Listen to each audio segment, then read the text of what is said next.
Welcome back to another episode of Casa de Confidence.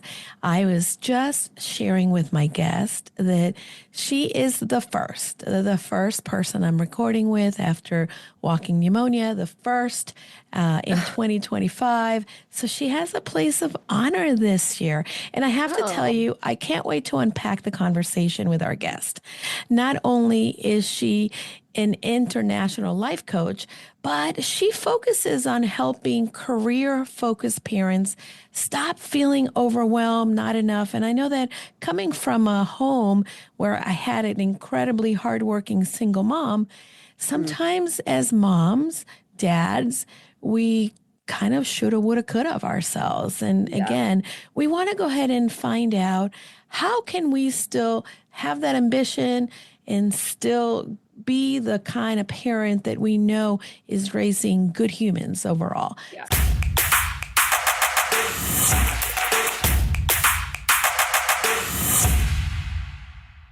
So thank you for being here. Rebecca Olson is our guest. Thank you so much. I'm so excited to be here. Yeah, well, I am thrilled. And you're in one of my favorite cities, San Francisco. That's right. That's right. Yeah, So so it's we're having beautiful sunny weather today. Just so you know, it's about I love it. 66 degrees outside. Well, We're we feeling have the it. sun, but I envy the 66 because I think we were at 18 when I saw it this morning. Oh I'm my not a gosh, I can't fan, even but imagine it that. is what Yeah. it is. Oh, 20. Well, we've moved up to the balmy Oh, 23 good. in Good. Connecticut. So Oh it's my it's goodness. getting Oh better. my goodness. Yeah. So, Rebecca, one of the other things I did not mention, but it's very important to share with the listeners is that you also have a podcast. And I do. having a podcast is one of these things that is entrepreneurs and as individuals who are sharing best practices, content, knowledge, and support for individuals.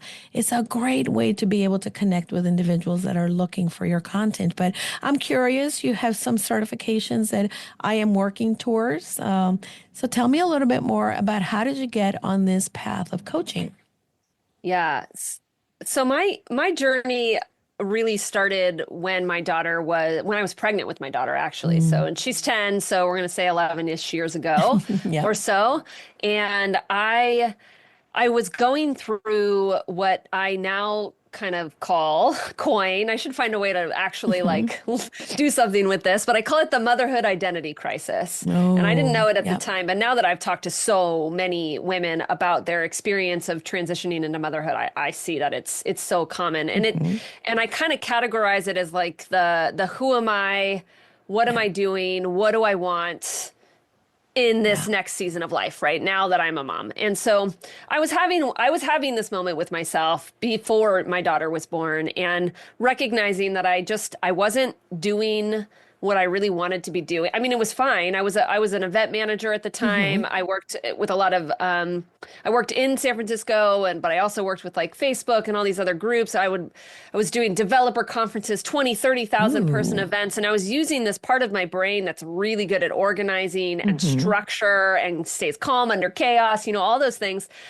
Great, but it just wasn't life-giving to me. And I'm like, what am I going to do? I mean, I'm Yeah. 30 plus at this point. Mm. Like, what do I really want to do with my life? Yep.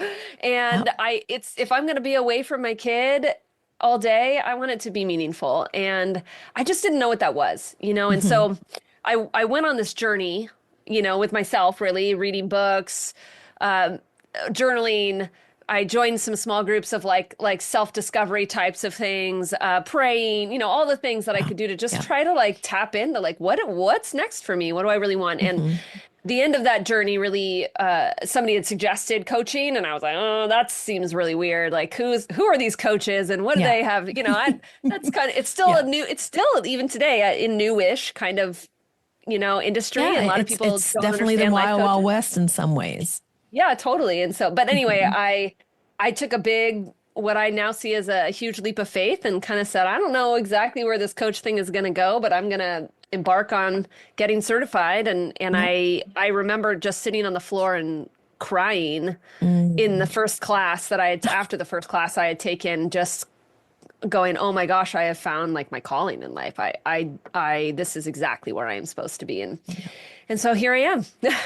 Well, the question of who I am, what am I supposed to be doing is so common for us. And I think that even our parents might have, to some extent, said, who am I, right? Like you mentioned in the beginning, transitioning from not having children to having them or not, Yeah. being espoused or whatnot. And I Yeah. think that Huge that transition. identity, there's always cycles in our life in which identity shifts. And it's definitely, something that we do as humans. We question where Yeah. am I, who am I?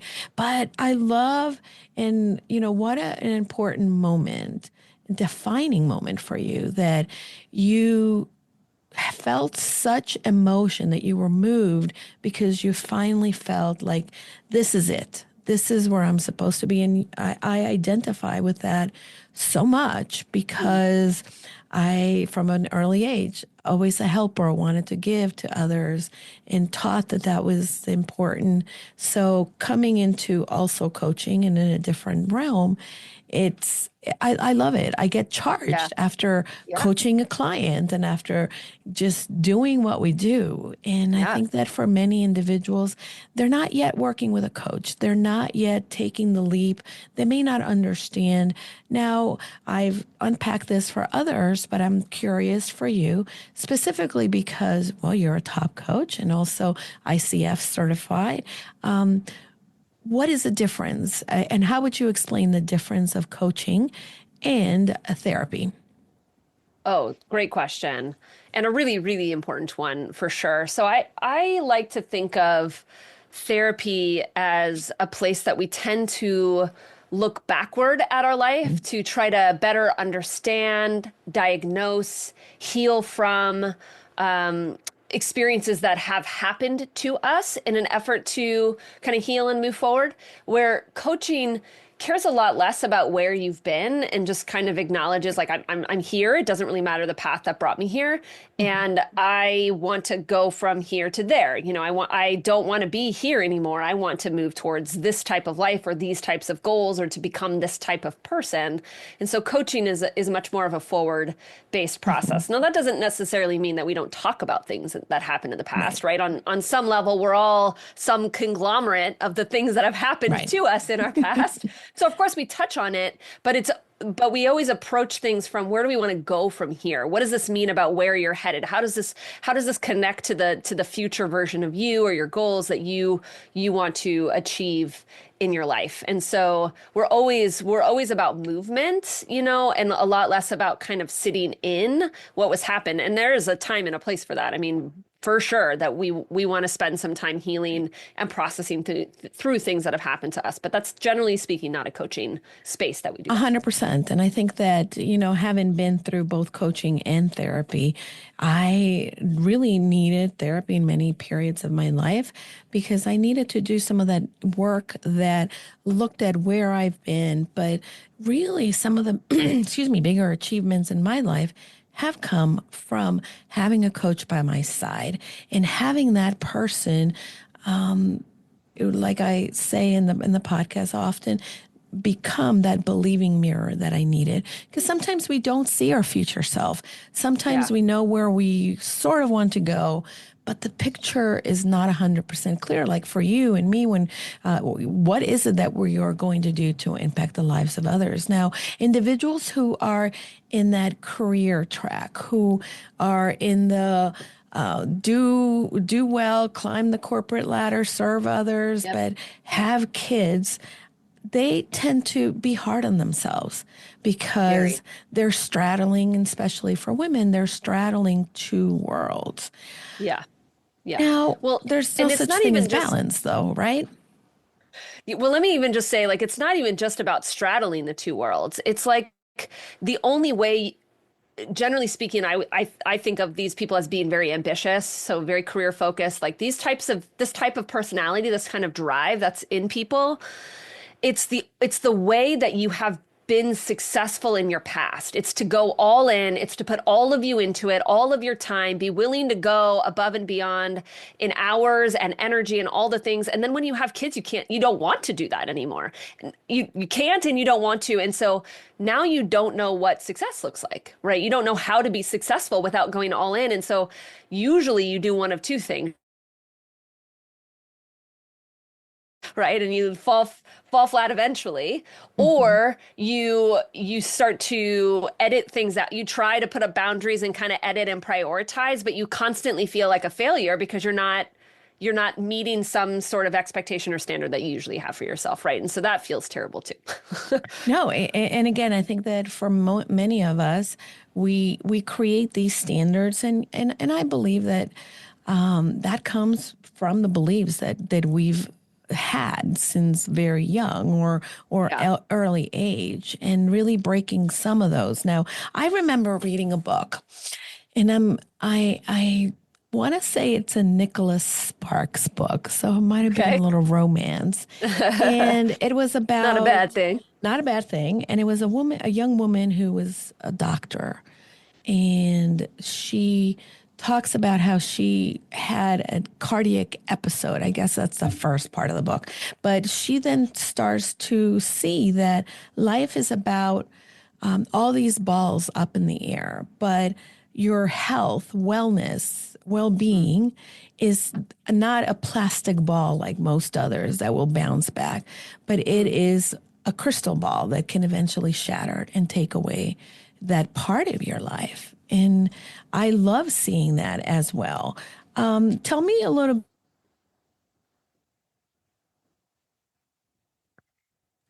Hey, I Julie, muted myself. yeah, I'm not sure what happened there. So, I muted myself. Hold on, Rebecca. You know what? I just got. Hold on. Let me just put a note here. I keep getting a message that my internet is slow. Have I frozen on you? just before that, you had frozen just for a split second. Okay. So we had our power blink in and out about an hour ago. So I don't know. And I know that they're working somewhere, but if I not here or freeze, bear with me and we'll Okay, it's we'll fine. come back. Yeah. All right. So let's take it from the losing our health and moving in that direction. So Yeah.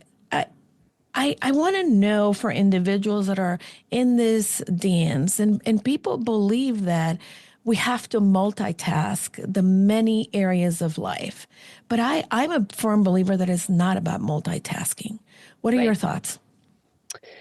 Yeah, I mean, multitasking, as I'm sure you've talked about many a time on this podcast, that's a myth on some Hmm. level. Yeah. You can't actually do two things at once. Your brain can only Hmm. it doesn't actually know how to Yeah. do that, right? So that's a myth in and of itself, is this idea. But the idea that we're trying to keep multiple things going at the same time, for my clients, that could be everything from like cooking dinner to trying to Hmm. handle your crying toddler or do homework with your older kid, or if you're at work, it could be trying to answer emails while also in a meeting trying to do X, Y, or Z, right? All these things. Hmm. It's generally speaking, we are left not feeling great after that Hmm. experience, right? Yeah. It is a way to move multiple things forward, but generally speaking, we get to the end of it and we don't feel like we've operated at our best, done our best work, feeling confident, feeling even accomplished or satisfied in what we do. And so Mm. because of that, I don't think it's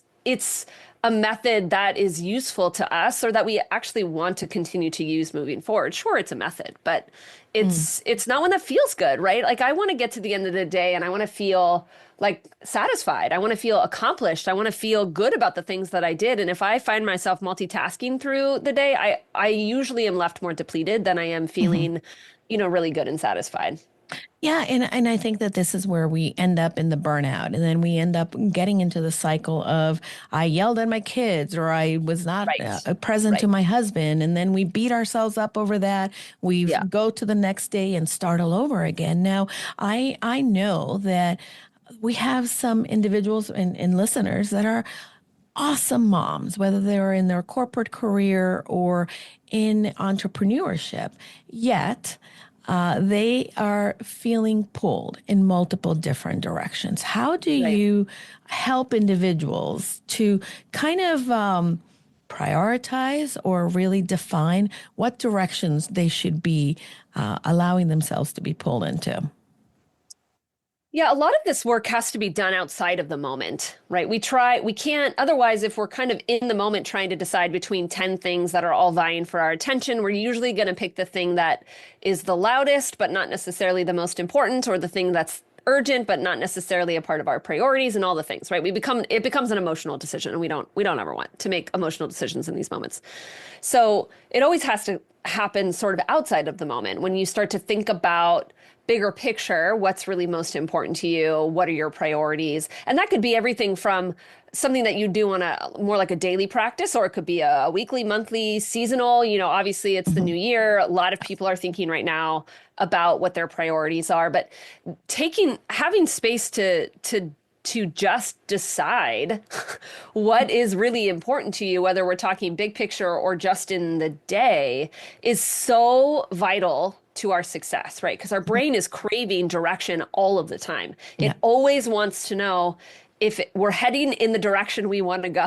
Hmm. Is this the path we should be on? Is this going to get us to the destination? But if you haven't Right. ever defined the destination, then you are leaving yourself open to never Hmm. feeling satisfied, accomplished, good at what you do, because you have nothing to like compare it back to and say, yes, this is exactly what I wanted to do, or the way I wanted to live my life, or what I should be prioritizing, right? So the time taken to kind of what I would say vision cast or set priorities is essential. And even if we never talked about how to do that, which I'm happy to talk a little bit about that, like Yep. just knowing that there's time that needs to be set aside, even if it's just a few minutes, to decide ahead of time what is important to you, like that to get in a rhythm of that is vital to creating a life that you feel really accomplished and good and satisfied in. So good. So tell me, have you done that for yourself, or Yeah. walk your clients through that? Because I think that as coaches, again, we help individuals start a process, and in the new year is definitely a hot topic for all of us. What is your process?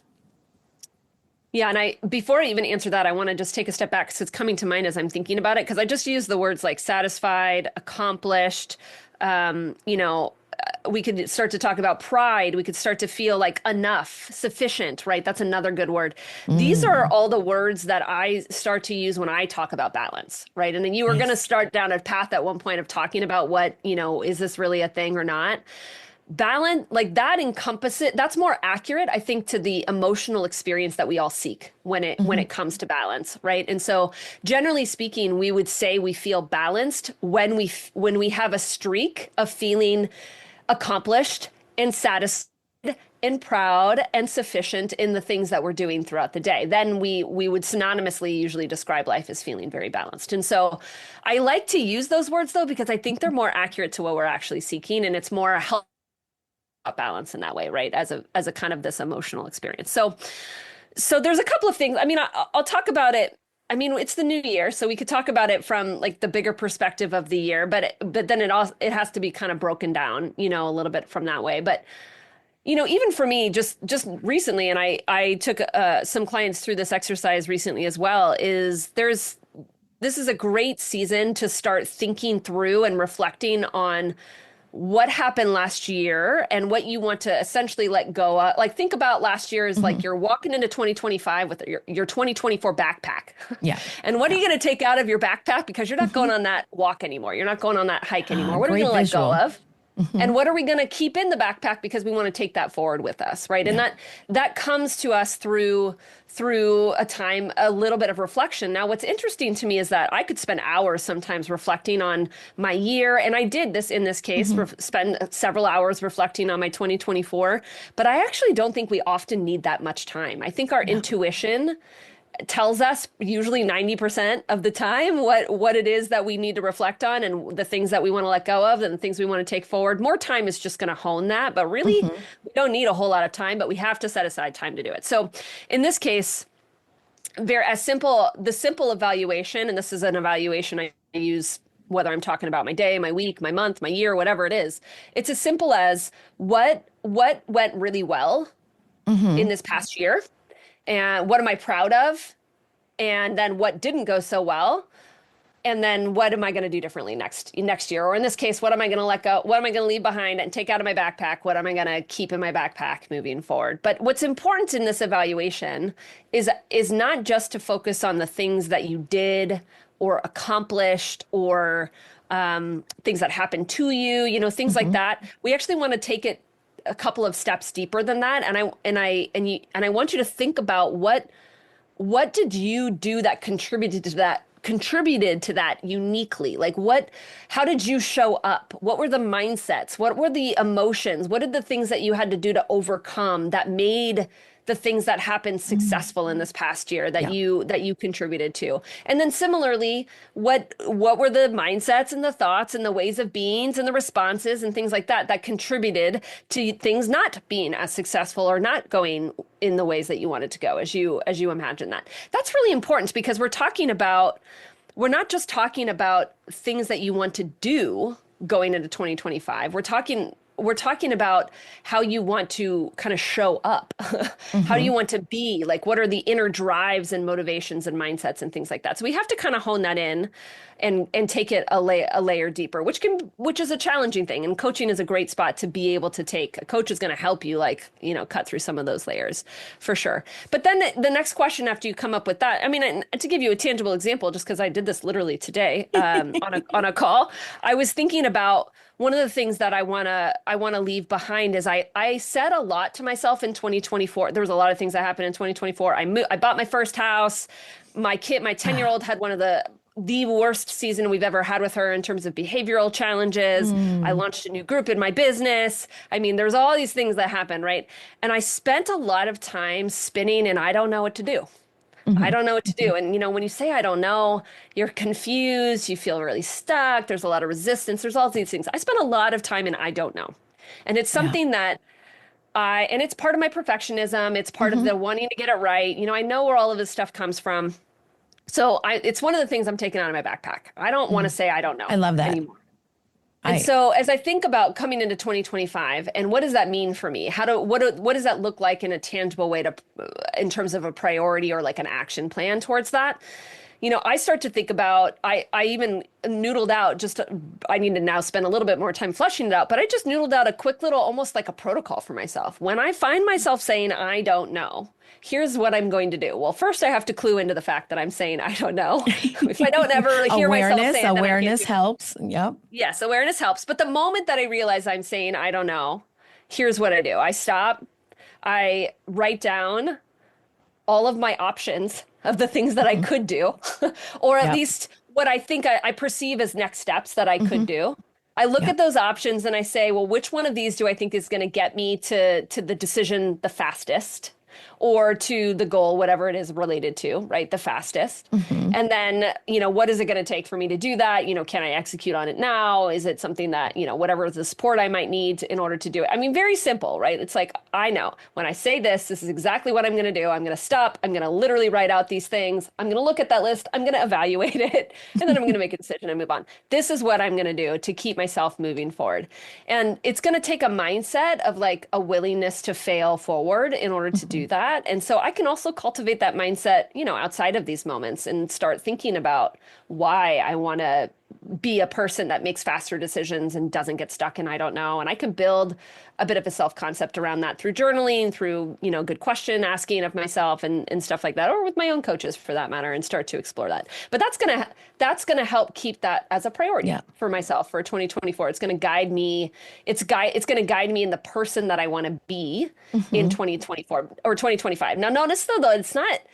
I mean, I could start talking to you about what kinds of decisions I want to make. Those are very, if I wanted to, but I think it's more important for me to focus on the person that I want to be. I want to be the decision maker that doesn't Yeah. get stuck in the I don't know, because I know if I become the decision maker, all of the things that I need to make decisions about are going to get easier, faster. I'll be more Mm. decisive. I'll feel more confident. I'll learn more, all the things that I want to Yeah. be. And so I tend to help my clients really think through, yes, through the tangible things they want to accomplish and the goals, but more about like the goal of a person you want to become, the Hmm. who, Yeah. because that's going to make the biggest impact.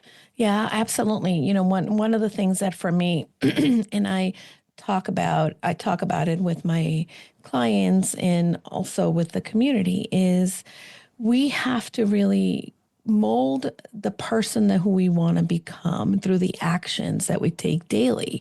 And I think that at times when we have these big goals, I'm going to, launch a new course, I'm going to be this or that, or have this or that, we end up forgetting that it's going to take that action. And that right off the bat, if we haven't done it before and we don't have evidence that we've done it, our confidence level is going to be iffy.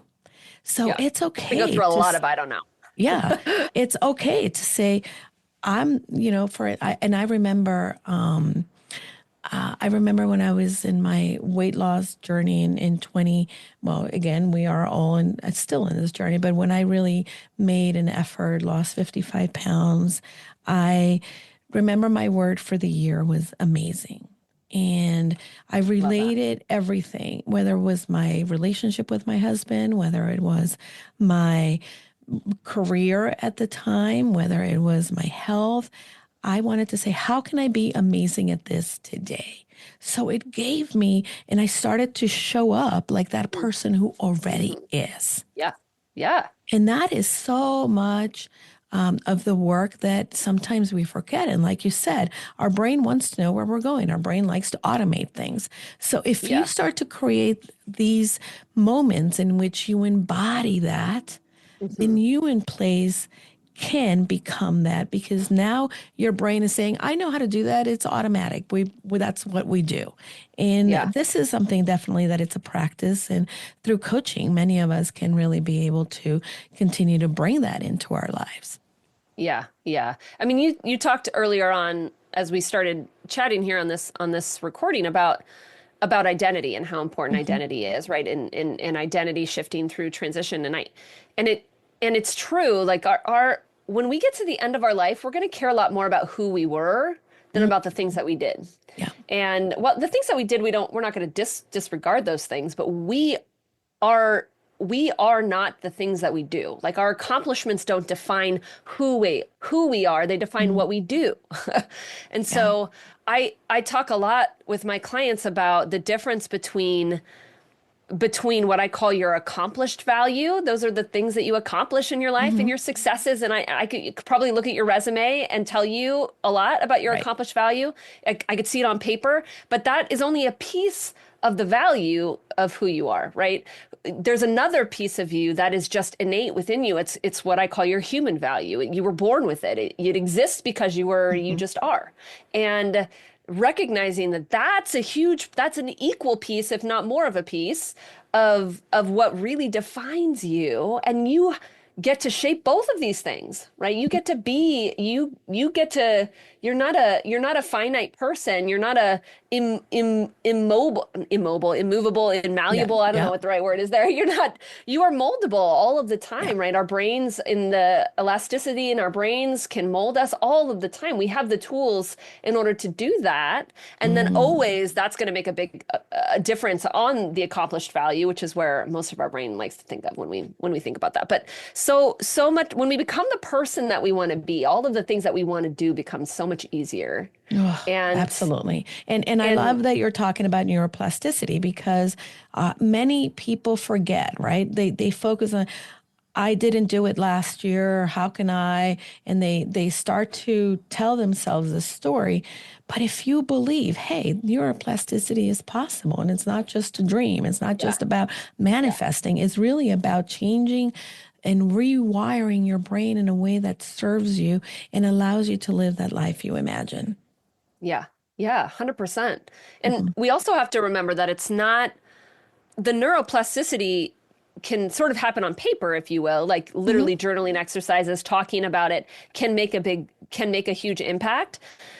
And so does just doing and failing, Mhm. A hundred right? Like percent. Yeah. A likely we're failure is a not going to must. feel great about doing lots of things new that we've never done before, right? We in fact will never know how to accomplish something we've never done until we actually do it. Now we could Mhm. know 99, we could have a 99% of an idea of it because it is similar to something that's happened Mhm. in the past, or we could see how other people's journeys have we can have an idea, but 100% certainty, we're never going to know it until we can look behind our shoulder and say, oh, this is how I got here. These were the steps that it Yeah. took to get Yeah. there, right? So we have to have we have to be willing to take steps forward through the doubt and the uncertainty. And that's actually going to help the neuroplasticity faster. Yes, I agree with you. I agree with you in that point. You know, I was thinking as you were speaking, because I know that many of the individuals that are in my community that listen to the podcast are entrepreneurs and have or are seeking to continue to grow a business. Now, they might have left a corporate career. So I want to kind of take a step back and ask, you know, some of the questions that may come up. I know that moms and dads at times feel like, oh, I can't go to the soccer game. Oh, makes me a terrible parent. Or I was not there to watch my kid XYZ because I was working. So there's that guilt Yeah. and uneasiness. And now they're entering this world in which maybe not only are they building a new business, but they are also maybe becoming empty nesters. How can someone that maybe had a life of busyness and again grew a career, was trying to do everything at home and balancing all these balls, how can they create meaningful and deep relationships with a child as they're leaving home and you know they still want to be there for them and communicate that to their children? Yeah, so I think that, it's easier when they're home, obviously, because you're with them all the time. And so Yeah. now we're talking about the transition, even a teenager, for Yeah, example, true. spends a lot of time away and they don't have to necessarily be out of the house, but you at least rub shoulders, generally speaking, with your teenager between the comings and the goings Yeah. on some level. And you don't get to do that when they leave the house. But the I we can circle back to the idea of setting kind of priorities and vision to try to help answer this question, because there's no right or Hmm. wrong to this type of thinking, right? Or this type of questioning.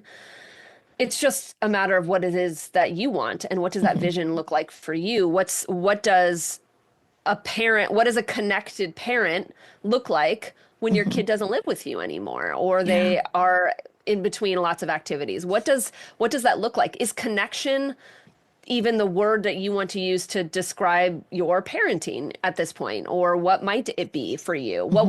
I would send my clients through, and we do this in lots of different ways, but I would send them through a little bit of a visualization exercise of thinking through, like, let's go to when your kid is married or when they have their first child. Like, pick some sort of benchmark and Hmm. bring your mind to that spot, and then start to think about how, as you reflect, as you're sitting there watching your kid get married, I want you to also think about how proud you are Hmm. of yourself, Yeah. that you really showed up for them, not just when they were a kid, but as they left the house and as they navigated college and in this relationship. Like, you really showed up as the parent that you wanted to be.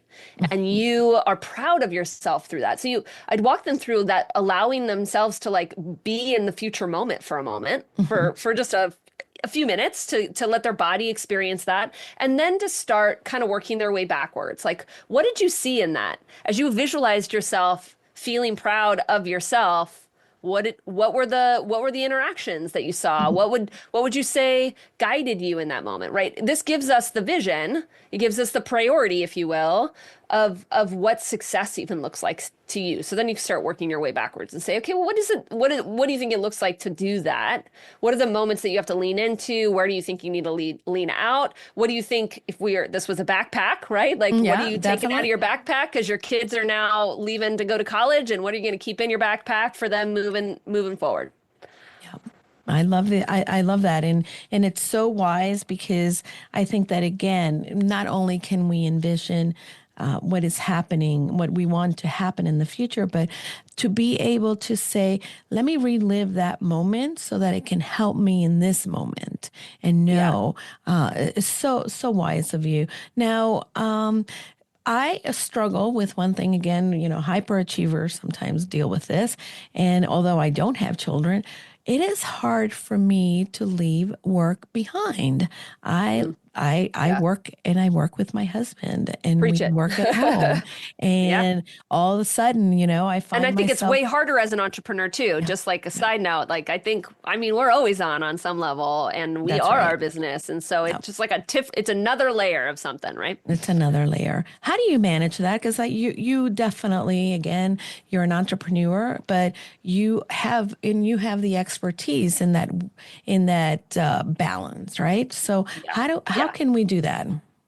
Yeah, because I mean work-life balance is I oftentimes will just call myself a work-life balance coach because that's a Hmm. lot of what I coach on. It's not all of what I coach on with my clients, but it's and there is, when it comes to balance, remember balance as we started talking about it was feelings of satisfaction, accomplishment, pride, confidence, enoughness, those kinds of things. And so I often describe balance as a feeling. It's a Hmm. state of being that we want to be in, essentially.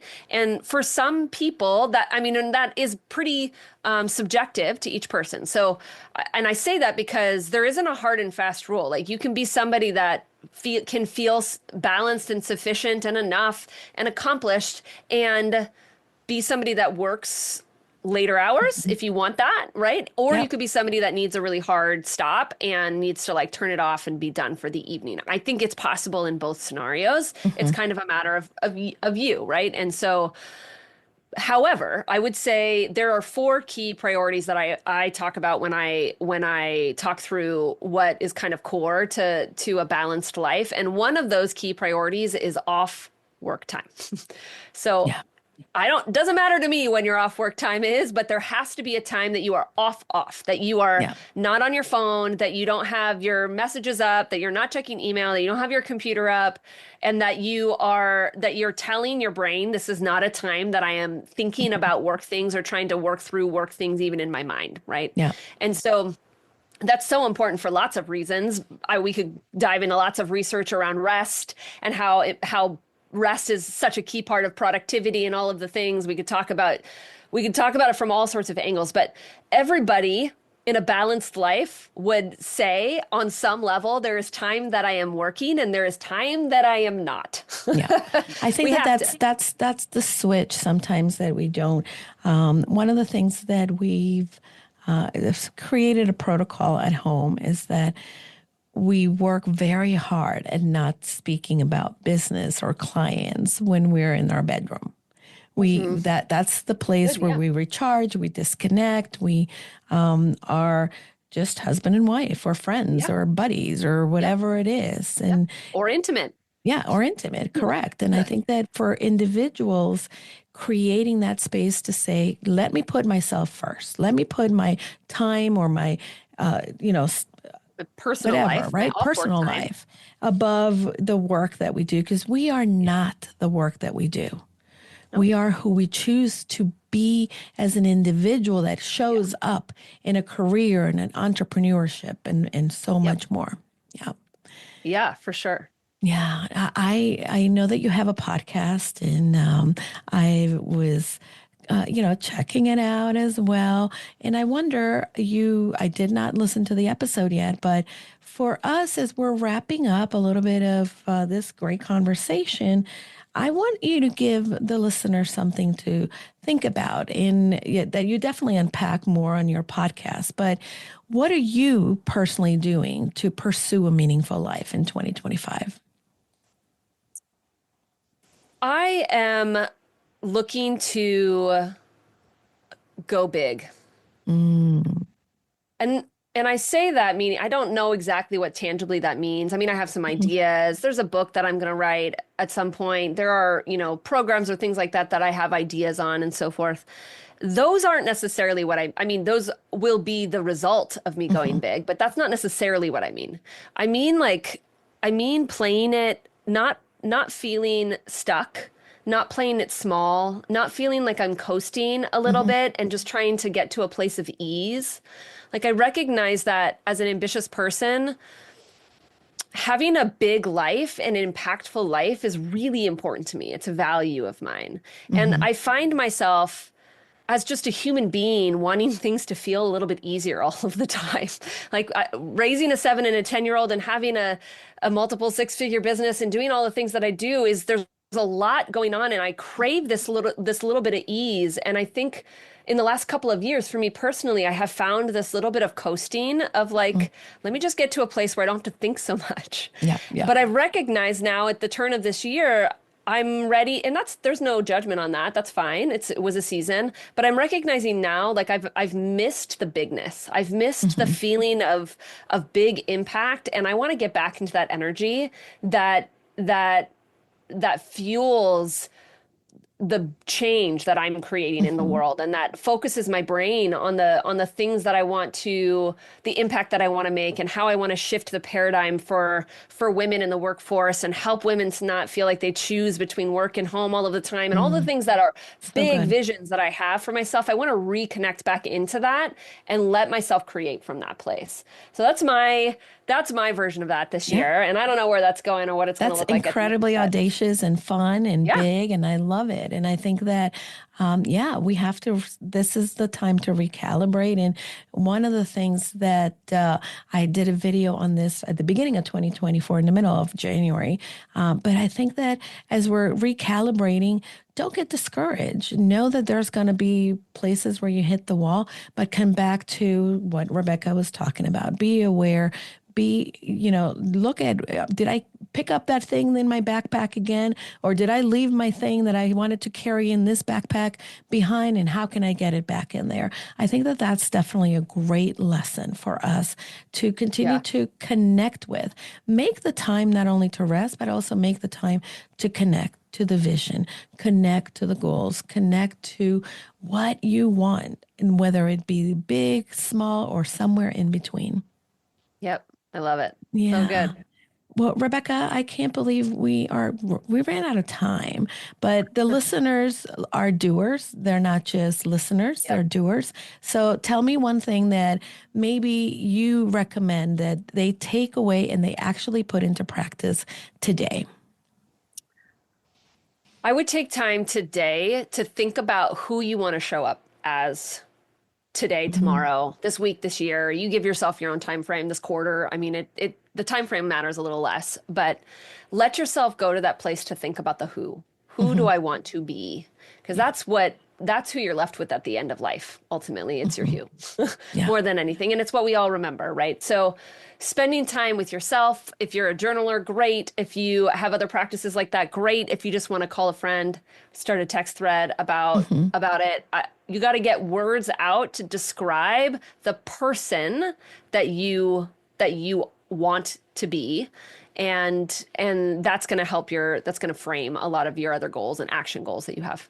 Well, amazing, amazing. I think that that's a really doable thing, and it's a great takeaway for the listeners. I want to encourage you that if you are that person that is straddling your work, your home, that is ambitious, wants to create that balance, wants to make sure, right, that they're not staying stuck in guilt or shoulda, woulda, couldas, and are Yeah. not showing up the best way possible, and they begrudge themselves for it. Rebecca is a wonderful resource. I invite you to connect. We're going to have all her information in the show notes. But Rebecca, where can people find you? Yeah, my website's simple. It's RebeccaOlsonCoaching.com. My podcast is Ambitious and Balanced Working Moms. Pretty active on LinkedIn and Mhm. Instagram, and so you can find me in all of those places as well. Amazing. Well, thank you again for being here. And my listener, thank you for being you. Thank you so much for taking the time. It means so much to me that you join us in these conversations. I love to hear what your thoughts are on the conversation so that I can continue to create content that will be the tools in your toolbox to find the evidence to be confident. So, my I love friends, it. go confidently in the direction of your dreams. Thank you, Rebecca.